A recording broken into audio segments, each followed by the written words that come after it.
Well, age is emerging as a major issue on the US campaign trail, with an 80-year-old president running for re-election and a 77-year-old Republican frontrunner. Many candidates are showing off their physical fitness and stamina to voters.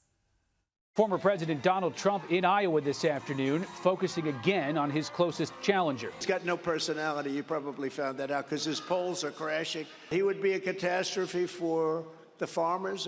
Trump leads Florida Governor Ron DeSantis by more than 40 points in the latest Fox News poll.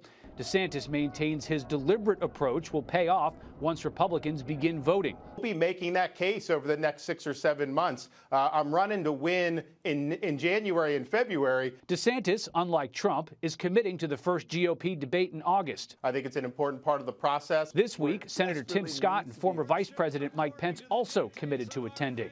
Ahead of that first debate, Republican candidates are taking a much more active approach to campaigning, as the poll leaders in both parties happen to be two of the oldest presidents in history. Scott shows off his arm strength in a new ad. Vivek Ramaswamy chose the tennis court to display his fitness. Miami Mayor Francis Suarez boasted of his recent 5K time, saying he finished 6th. The 45-year-old omitted that he finished 6th in his age group, not overall.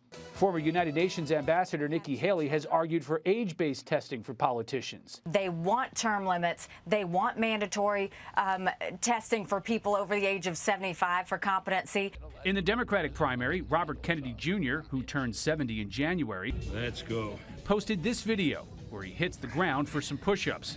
The two frontrunners have their own ways of staying active on the bike or the golf course. Senator Bernie Sanders, who ran unsuccessfully for the Democratic nomination in 2016 and 2020, suggests much of this conversation, especially Haley's age-based test, is ageism. He adds there are a lot of 40-year-olds out there who ain't particularly competent.